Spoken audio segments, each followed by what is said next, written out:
Today we're talking about the 10 values that I think you need to have as a wildland firefighter. Hey there, welcome back to my channel. If you're new here, hi, I'm Ronnie Ocampo. On this channel, we talk all things wildland firefighting. So if you're interested in that, I highly suggest you subscribe. Make sure you're checking down in the description box. I have a free how-to guide, step-by-step on how to apply for wildland firefighting. That will be going away soon. So if you haven't gotten it already, make sure you check that out. Let's just jump right on into it. The first value that I think you need to have is integrity.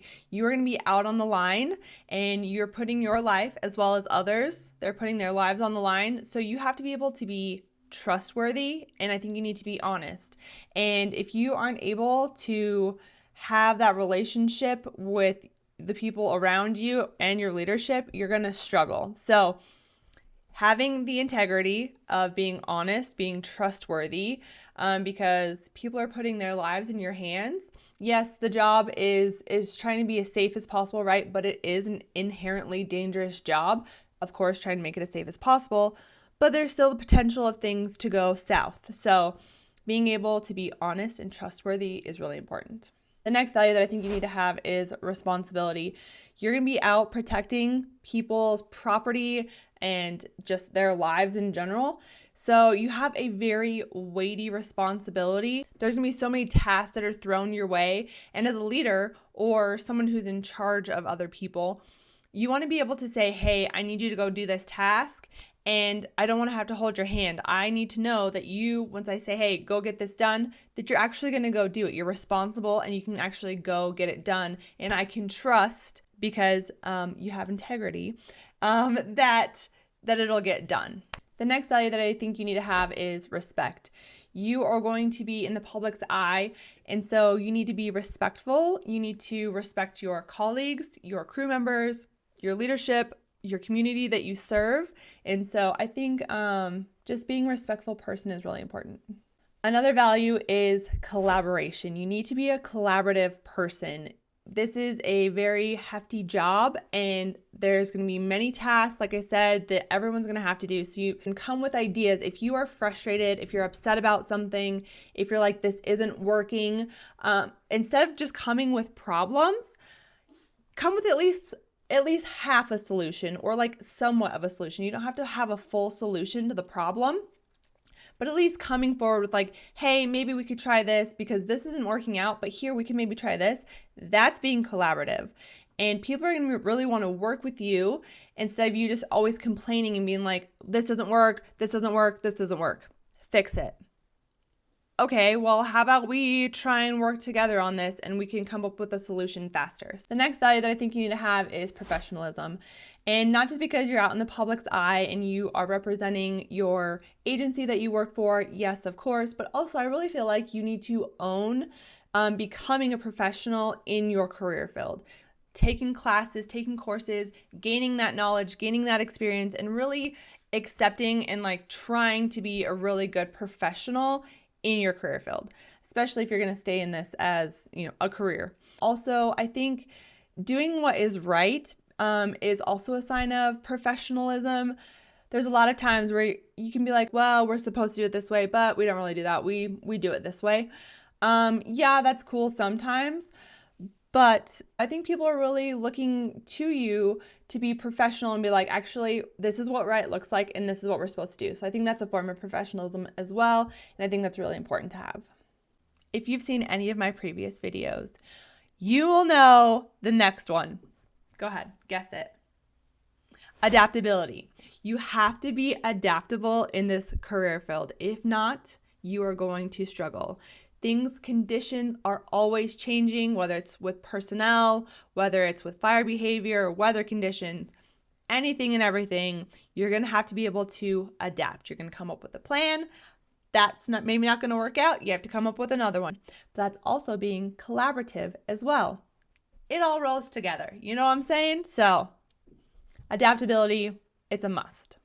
The next one that I think you need to have is perseverance. This is a hard job, mentally and physically, emotionally, and it pushes you and you grow and you learn a lot about yourself, I think.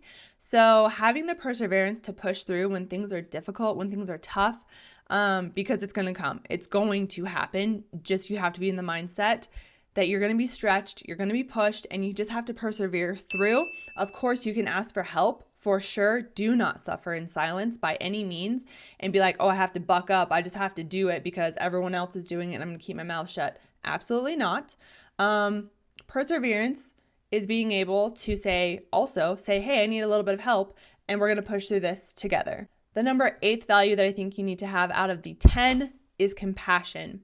Like I said, you may have done this for many years and you know the procedures, you know what happens, but people who this may have never happened to them before. They are in their emergency state. Their house is about ready to be on fire. Their land, their animals, their property, whatever it is about to go up in flames. There's an emergency happening. There's lights, there's smoke, there's flames. It's hot, it's windy, all kinds of stuff going on.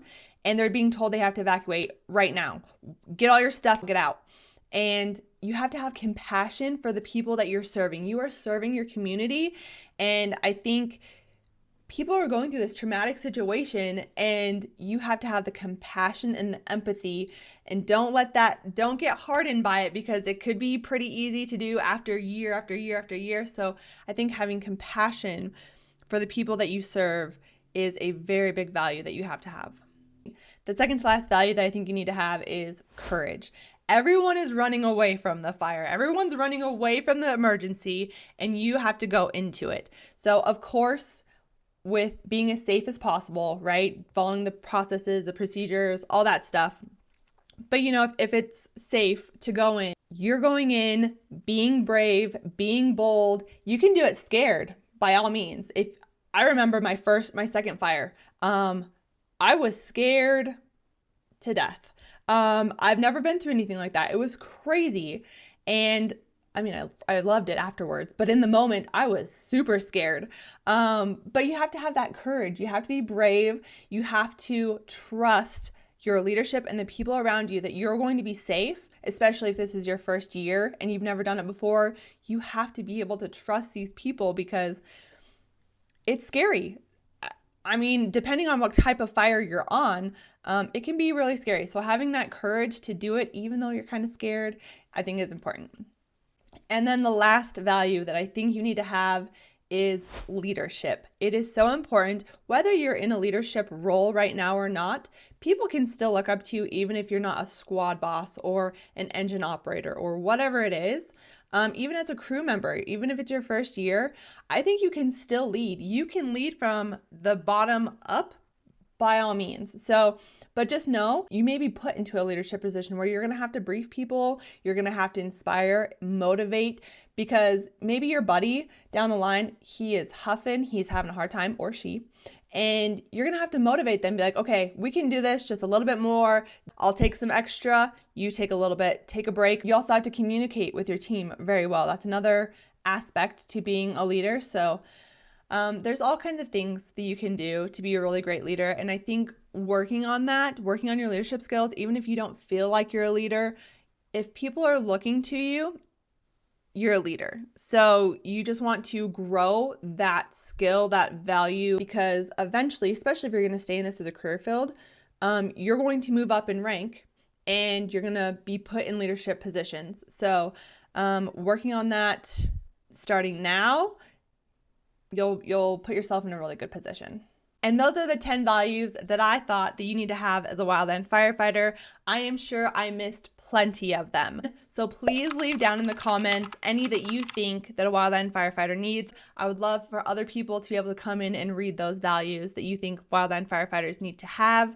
And make sure you guys are checking down in the description. I have that free guide for you. And then also I have a link to my website that has tons of resources for you to help you in your wildland firefighting journey.